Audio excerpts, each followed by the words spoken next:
21st place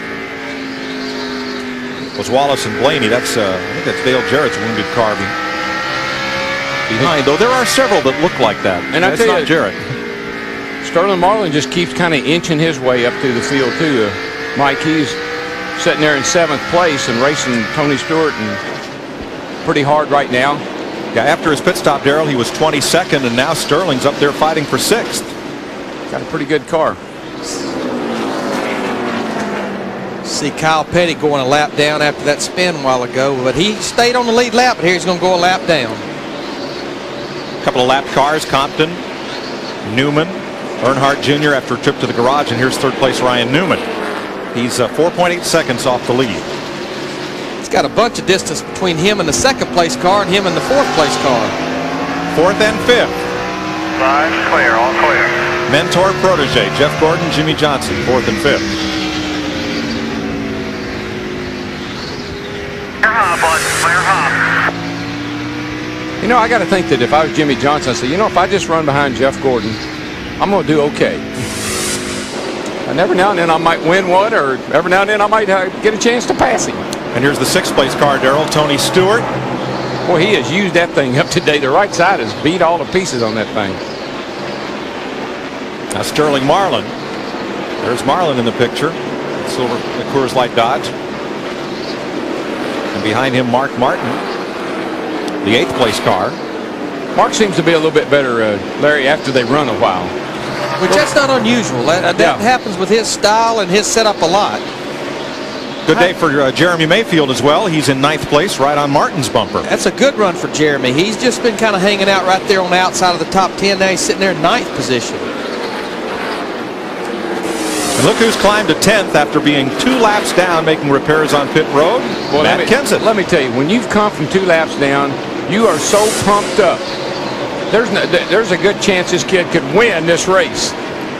Now 11th is Jeff Green. You know, a car that's in 12th, I don't think we'd give him a nod today, is Steve Grissom in his 44 car. He started back in like the 29th position, and they came up here and tested. I talked to his brother-in-law / crew chief, said they had a good test here, and he's been right there on the verge of the top 10 all day long, stepping in this car just 3 races ago. Meanwhile, Ricky Rudd has erased that 0.8 of a second deficit. He's caught Jimmy Spencer. Right now, they're fixing to start to catch the tail end of the pack, which definitely makes a difference. As we talked about several times earlier, patience. That's where you really have to use it, working these lap cars. And cars that's trying to stay on the lead lap. Early in the race, Spencer radioed his crew, said he was guilty of over-driving the car. The car was fine. Whoa. Now he's under pressure from Rudd. Whoa. I mean, right now, Ricky's so much better through the middle of the corner. Got underneath him, turn 2. He's going to take the lead here going in lap 3. You know what happened there? 15 laps to go. He's looking back. He's looking back to see what was going on behind him, and I think he about lost it off of 2 over there. Rudd led 67 laps earlier here. Kind of surprised to reread the record book that he'd only won twice here. He could have won a half a dozen at this racetrack. Celebrates his birthday here in the race weekend in September, and he's from Chesapeake, so this has always been Ricky Rudd's home racetrack.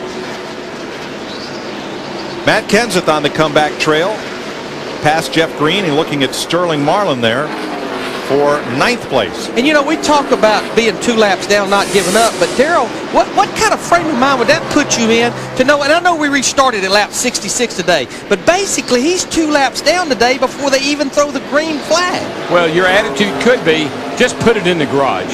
You know, we're all messed up. We're 2 laps down, but he didn't have that attitude. He had that I can still win this race attitude, and by golly, he's putting on a great show here. I don't think we've said enough about where he's come from.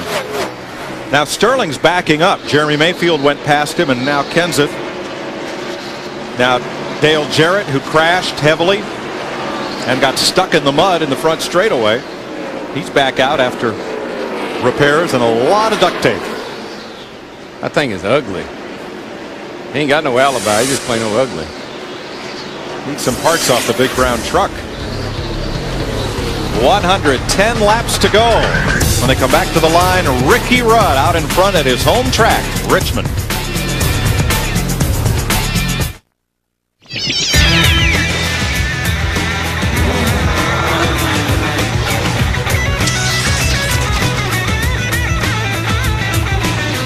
Ricky Rudd is a driver whose season has seen quite a turnaround. In his first 5 races, his best finish was 12th at Darlington.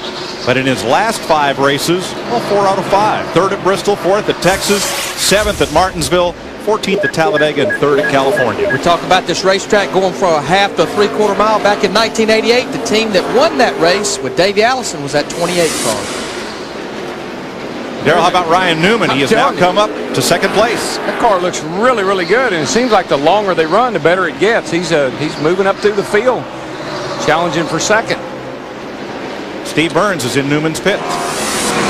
Mike with crew chief Matt Borland. Matt, what is Ryan saying about the car? Tell us about your strategy for the end of this race. He's pretty happy right now. The car feels pretty good to him. We're just going to pit here one more time and probably take 4 tires and see how it goes at the end. Newman's car is doing something really it's fun to drive when they'll do it. He is really getting back in the throttle in the middle of the corner. That's where he's really making a lot of time. Car's sticking to the bottom of the racetrack, and he is jumping back in that throttle. Jeff. You know, Jeff Hammond, what we're looking at here, we're 100 laps to go. Most of the leaders, Ricky Rudd, Ryan Newman, Jimmy Spencer, all were on pit road at lap 216. That definitely makes it where they can do it on one stop. But one key could be when to make that stop. Pit early, get advantage of those 4 tires, but when you do that, you know what the downside is, the old caution flag. Yeah, you've really got to roll the dice right here. It puts a lot of pressure on the crew chief as well as the spotters to try to kind of like see what's going on with the rest of the race. You got a big pack. Hey, I want to stay out until they kind of split up and break up a little bit. If you're leading this race, you definitely would like to see a lot of guys pit before you do. So if a caution flag does come out, you get the advantage of putting these guys down a lap so you don't have to race them later on.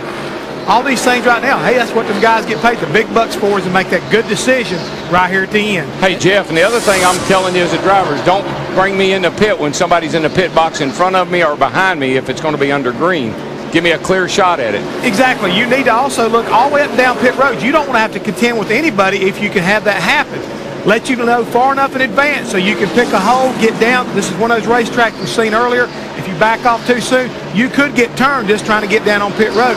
A lot of time's got to be given to let these guys know what's happening. But this might be our last stop. We can't have any mistakes. We can't have any lug nuts fall off. Driver, you can't speed on pit road coming in or leaving. It'll end our day. Don't beat yourself, guys. That's the main thing. Don't beat yourself. Ryan Newman eating into Ricky Rudd's lead. He's closing, buddy. I'll tell you, he's got a fast hot rod under him right now. But right now, Ricky Rudd's in all kinds of traffic, plus a lot of cars trying to stay on the lead lap. John Andretti, Ken Schrader, Bill Elliott. Yeah, there's some cars here now that are going to be difficult to pass. And amazingly, despite 9 caution flags, there are still 40 cars on the racetrack. Only Jerry Nadeau, Frank Kimmel, and Randy Renfro have retired from the event. They're still trying to fix Kevin Harvick's car, but this track is still pretty chock full of race cars to navigate through. Yeah, a lot of them are torn up, like Dale Jarrett's and some of them, but boy, that's got to make you. That's got to be the car owner's nightmare, getting passed by the pupil. That was a battle for 4th. Jimmy Johnson takes 4th from his part owner, Jeff Gordon. Jimmy was in our Kung Fu opening at the top of the show, and, you know, Grasshopper, whatever, I don't know. I didn't ever watch that show. On the bottom right here now. Watch them. They're racing hard. But, you know, back to that strategy, Darrell, no matter what, these guys are within about 10 or 15 laps of having to come to pit road because they're going to be up there about 110 laps on tires and fuel. Larry, have you ever felt like that maybe you and I spent way too much time in the garage area when we listened to Mike and Chris?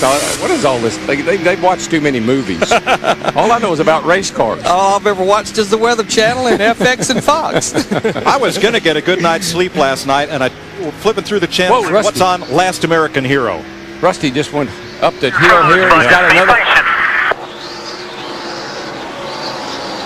Something wrong with Rusty's car. Yeah, and Ricky Rudd's right on him. He's going to have to go around the outside of him, put a lap down. He's got a problem. He's got another. Oh, Rudd! Ricky Rudd hard into the outside wall. No. Our leader. Here comes the land rush back to the caution flag. Holy cow. Newman the leader. Hermie Sadler gets a lap back. Rusty slides up toward the wall as the right side tire's down. Rusty got a right front tire down. He's going to tear the nose off the thing trying to get back to the pits. But, you know, I don't know what happened with Rudd. I'm not sure. It didn't look like there was any contact, although, you know, Rusty was there, slow going in the corner, but well, we got to take a look at this. But Ricky may have got up in that, in that sealer where there's no grip, and that may have been what happened as he was going around. Every time we've seen a car get a little high down there in turn 1, this is what they get this kind of result. Watch the There's Rusty. Ricky goes around. Oh yeah, he rubbed him. He rubbed him. He sure did. Get to the bottom now. You're clear of the bottom. Clear of the bottom. Outside. Oh yeah. Yeah, just brushed. Inside and outside. Just enough to get him out of shape. Take it all. Go to the caution. Beat that car back to the caution.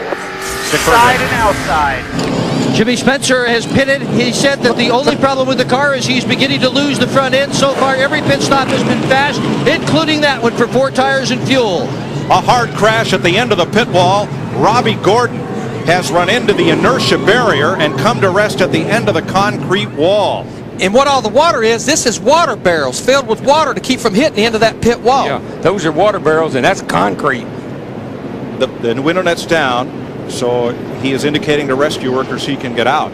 But that water barrel was designed by a great road racer, John Fitch, who raced for Cunningham at Le Mans. The Fitch inertia safety barrier is found on highway, bridge abutments all over the country.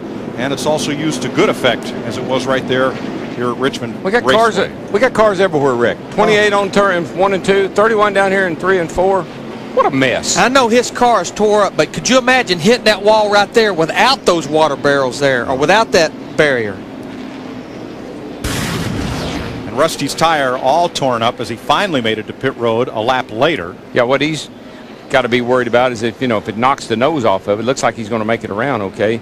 And once again, Rusty Wallace had a bad had a left rear down or right rear down over there, caused that big wreck. This time he's got a right front down, took the leader out.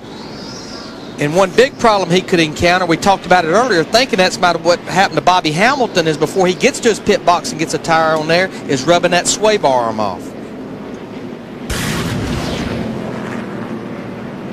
Look way up at the top of the racetrack. There you see Robbie Gordon. Whoa. You see all the water. Yeah. It's, you know what happened? He was probably coming around there and they told him to pit, and he tried to turn down into the pit lane and was going too fast. Now from Kenny Schrader. Oh. Well, that's the way that. If you turn on pit road late, if you turn on the pit road late, you're going to get a lot of debris on your tires. And this race is going to be red flag. You're going to stop the cars to clean up at turn 2 and at turn 4. But that's how that barrier is supposed to work, Darrell. The water is in there in several compartments separated by foam, and it's designed to disperse the energy so that car and its driver don't have to absorb it. It sure worked. See all the foam in there. Robbie Gordon's able to walk away. That pit wall has been extended around further around this turn. When we first came here, after they redid the track, the pit wall ended right here about pit number 36, and everybody was worried about running into the end of it, so they extended it on further into the turn, and it tightened up the entrance to pit road a little bit. Yeah, because before they extended it, I mean, the cars were ready.